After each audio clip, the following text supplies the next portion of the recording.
E aí, velho? O jogo é seu, eu sou instrumento. Massa. A gente tá discutindo Inner Game agora, né? E o massa é quando a gente fala do Inner Game, do jogo interior que é que rola na sua cabeça, a maioria das pessoas acha, quando eu vou falar de perfil, fala do Inner Game do analista, né? Que é perfeccionista, grita muito e tal. E aí tem todo um enredo dentro desse Inner Game. O Inner Game do analista, o processo dele é que geram travas e são o combustível do inner game deles é o medo, que é a emoção fundamental. Ele tem muitas vozes por ter uma cabeça mais lógica e tal. E o processo de construção do analista, ele é construído com críticas. O perfil analista normalmente ele foi muito ou excesso de algo ou falta de algo. Ou ele rejeitou completamente uma estrutura de pais, comunicadores, executores, desapegados, sem estudos, ou ele foi criticado para ser o filho perfeito, para buscar nota 10 e tal. Então isso gera aquela força do perfeccionismo. O que está muito dentro do Self 1 do Inner Game. Tem o Self 1, o Self 2, só que a maioria das pessoas entende que o Self 1 é como uma prancha. Imagina uma prancha. O Self 1, as pessoas pensam, é o Inner Game ruim. Será que vai dar certo? Eu não sou bom o suficiente. Eu não tô conseguindo por causa disso. A sua conversa interior, o seu jogo interno, ele tá sempre no negativo, vítima, inferior, escassez. Só que o outro lado também é self-1. Arrogância, orgulho, balde cheio, sempre vai dar certo, otimismo exacerbado, raiva, excesso de confiança é diferente de autoconfiança, vaidade, então todo esse resto, foda-se, isso aqui pra mim é de graça, tô nem aí, vai dar certo mesmo e não se prepara. O Self 2 é o equilíbrio, não diria não é equilíbrio, é o harmonia. É quando você tem dentro da sua mente monitoramento ao invés de crítica, ao invés de se julgar. Bom demais ou ruim demais, você se monitora. O que preciso para fazer. Então você sai daquela onda de fiz bem feito, sou bom ou ruim, para o que foi bom e o que pode evoluir. Então você sai da autocrítica para o automonitoramento. Autocrítica, a maioria das pessoas vai na perspectiva da crítica ruim, né? Estou me criticando. Só que a autocrítica vaidosa também é grande. Porra, fiz um processo, por exemplo, coaching. Meu processo aqui não tem nada a ver com o Thiago, tem a ver com você. Então, se há alguma evolução em você, não foi o Thiago, foi você. Porque o que frustra a maioria da galera que entra no desenvolvimento humano é que ele entra com expectativas. Ele entra para se provar. Então, quando eu entro... Se ele não estiver preparado, ele não vai conseguir o objetivo dele, ele vai se frustrar. Então, se eu entro com expectativa com você aqui agora, porra, quero ter uma sessão foda e de repente ela estalar o dedo e sair daqui batendo no peito, gritando que ela encontrou o Ikigai dela. Se eu entro com essa expectativa setada e não rola, eu me frustro. Fora que eu vou tentar forçar algo fora do seu ritmo. Eu vou perder. Eu saio da harmonia pro desequilíbrio. Então, seja por excesso de confiança e arrogância e achar que eu tenho superpoder para mudar a sua vida, seja pela insegurança. Eita, não, e aí eu tenho que usar tal ferramenta, o processinho é assim, e aí você não sentiu, e aí eu piro. Tudo isso é desequilíbrio. Então, isso serve para todas as situações da vida. Quando a gente começa a trabalhar o automonitoramento, você para de se preocupar com certo, errado, bom, mal, suficiência ou insuficiência. E passa a viver o Kaizen, a filosofia, melhoria contínua, 1% melhor cada dia. É tipo, eu não quero me importar se foi bom ou ruim. Eu quero entender o que foi bom, o que pode evoluir. E aí, você vai subir na barra. Isso te destrava.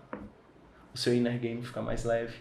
Porque ao invés dele entrar para estabelecer se você é uma merda ou se você é foda, ele entra para te dizer, cara, vamos mudar isso aqui, reforça isso aqui que isso é massa.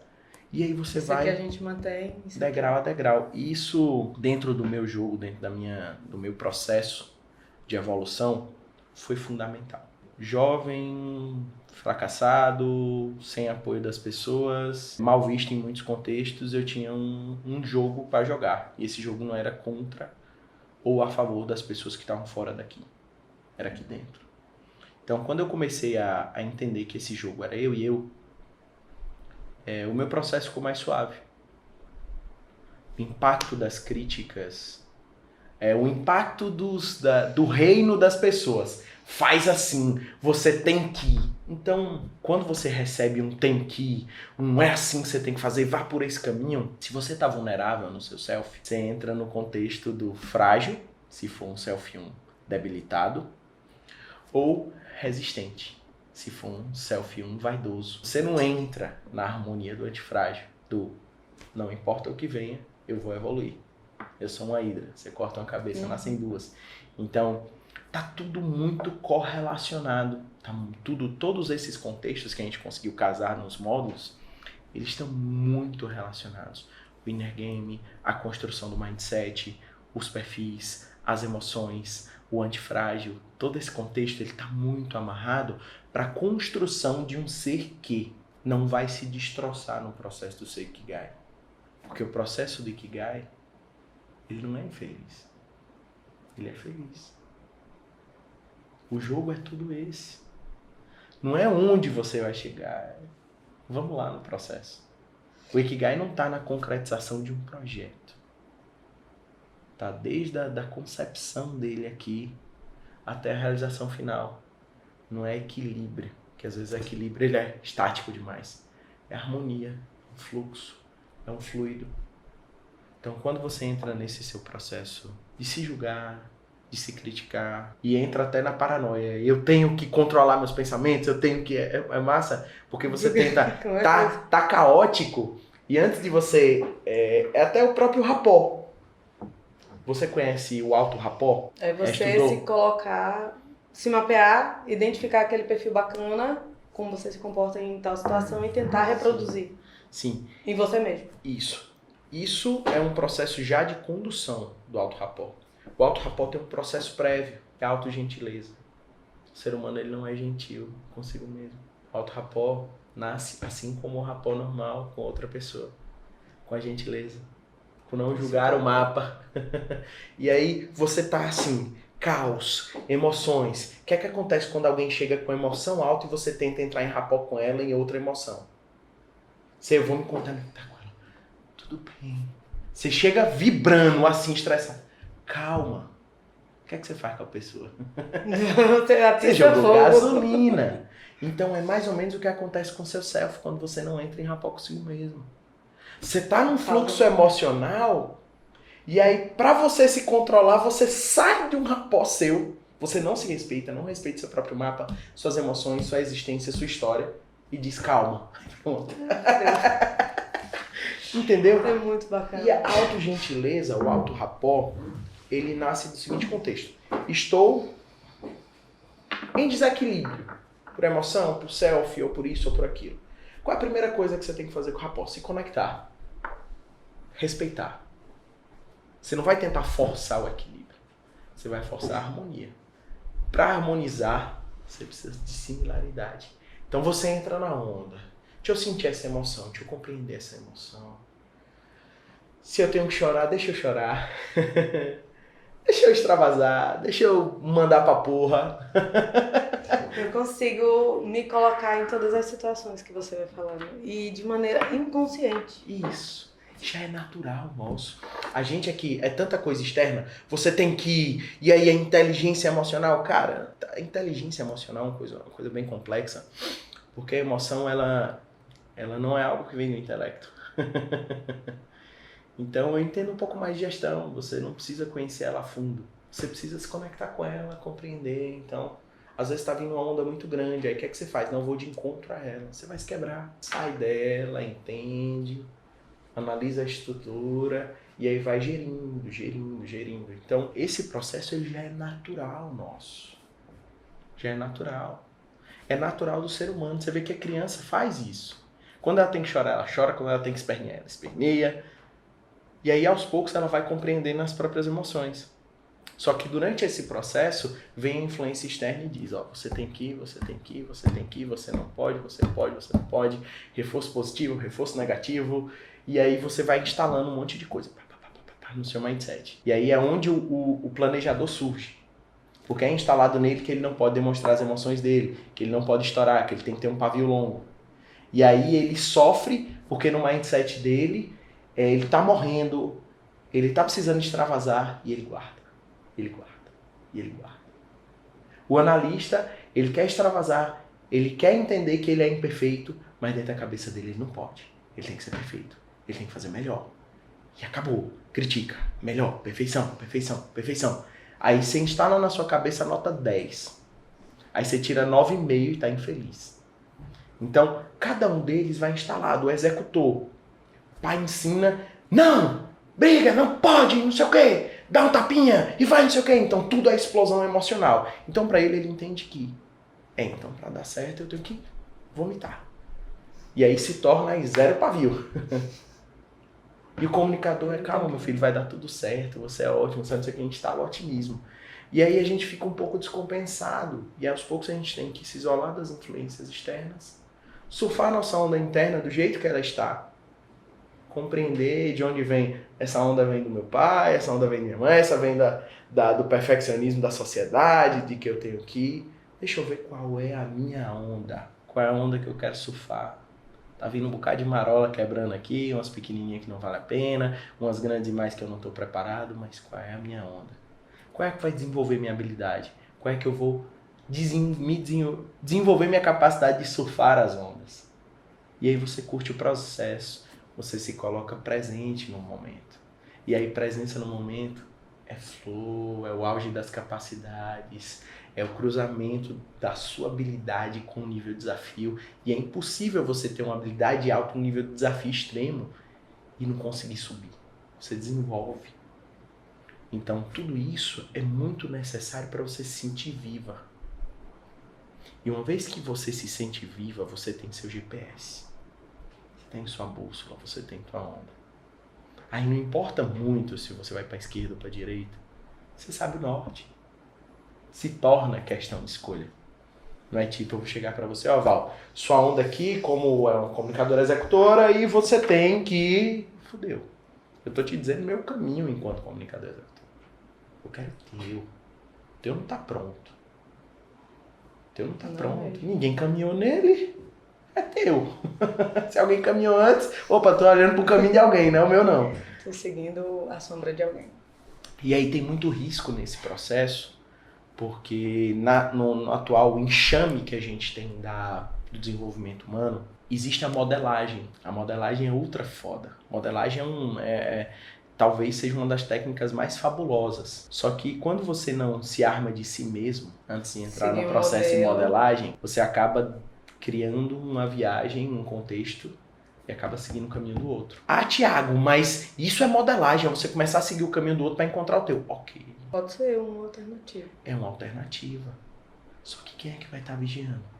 Quem é que vai saber o momento? Você está modelando o cara, mas está olhando para dentro de si para descobrir sua autenticidade durante o processo? E o reflexo disso no futuro? Exato. Então, a modelagem, ela é ok quando ela vem com a autoconsciência. Então, quando você modela, você busca no exterior para encaixar o seu interior. Só que se você fica só nesse processo, daqui a um pouco você buga. Que é o que acontece com a maioria das pessoas que entram no desenvolvimento humano. Porque tem tanta gente frustrada achando que a área não dá mais certo. Porque a gente tenta modelar. Tá todo mundo modelando alguém. E aí todo mundo se torna um monte de réplica. E aí perde a essência, perde a sua identidade. Seu jeito. Quando eu comecei o processo, eu falava palavrão, universo de treinadores, não é esse o caminho, porque a abordagem tem gente que não vai se adequar com isso. E eu digo, ok, brother. Eu me divertia com isso, porque todo curso que eu dava, vinha uma galera, na época, no começo, sempre vinha a maior galera de desenvolvimento humano. Aí a gente era, tal. Então, todo mundo me dizia como eu tinha que fazer. Porque didaticamente... Eu ficava olhando, eu digo, vocês querem me dizer o como, mas vocês não entendem o meu porquê. Como é que vocês vão me dizer o como se vocês não entendem meu porquê? Como é que o como, ele é o último degrau. O meu porquê tá acima de tudo. Você nem sabe meu porquê, quer dizer meu como. Como assim? Modelagem. É quando o mundo tenta te forçar de que o como é mais importante. Quem tem um porquê, encara qualquer como. Então o porquê não tá fora. O porquê tá dentro. O como e o que você pode até encontrar fora, mas o porquê, sacou? Então, todo esse seu processo, se alimente, receba todas as técnicas, se perceba. Mas no fundo, só você sabe como é seu travesseiro à noite, quais são os pensamentos e crises que surgem numa terça-feira ociosa.